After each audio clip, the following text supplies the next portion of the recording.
Mapait ang mga salitang binitawan ni Kris Aquino sa kanyang IG story kahapon, September 1, 2023, para kay Mark Leviste. Narito ang detalye.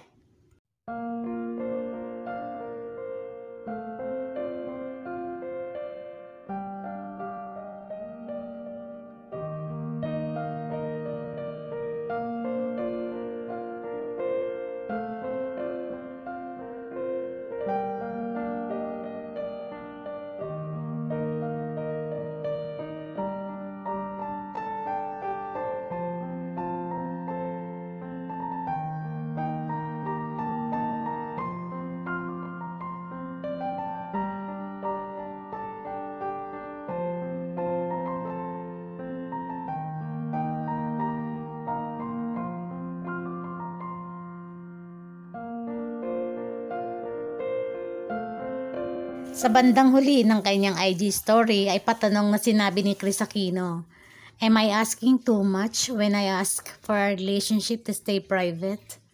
To keep the story short, mahaba po kasi, pasensya na po, I've been so careful about staying private. I never post the details. Ang problema, nagising ako sa katotohanan na kung talagang minahal at alam na sumuko na ako sa LDR or long distance relationship, bakit hindi kinayang ibigay yung katahimikan na kailangan ko for my emotional wellness, lessened anxiety, and my chance for a peaceful healing journey? On this matter, naiintindihan ko si Kris. Napakahirap ng pinagdadaanan niya. Halos hindi siya makatulog. Sagad hanggang buto ang sakit na nararamdaman niya sa mga chemo drugs na binibigay sa kanya. Kahit ayaw niyang ipakita ang kanyang pagluha sa dalawang anak niya, kay Josh at kay Beam, ay hindi niya mapigilan dahil sa sobrang kirot at sobrang sakit. Sa totoo lang, hindi naman napakalaking pabor yung hinihingi ni Kris Aquino kay Mark.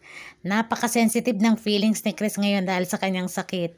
At kung privacy lang ng relasyon nila ang hinihingi niya kay Mark, bakit nga ba hindi niya maibigay? Itong IG post niya or IG story niya ay pinablish isang oras matapos ang post ni Mark Leviste kung saan kasama niya sa picture sina Robin Padilla at Philip Salvador. Hindi tuloy mapigilan ng mga netizen ang magkomento tulad ng "The excess and the current. I love that Vice Gov is very secure sa love ni Kris. Sana kayo na forever." Eto pa, bigyan niyo po muna ng peace of mind si Miss Kris Aquino habang nagpapagaling siya. Kasi all she needs right now is to have a private life. Pero kayo po, panay po ang post niyo sa social media. May nagsabi pa nga na just so Kris Aquino stories. VG may not have malice at all by posting these photos, but it can be offensive for a very sick person.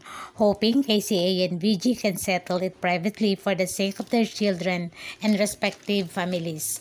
They don't need an audience now. People should stop speculating and judging them both. They just need space and praying for both. Para sa akin, tama lang naman yung mga komento. For now, dapat intindihin muna natin si Kris.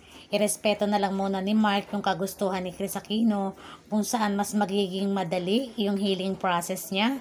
Ibigay na muna. Anyway, love can wait.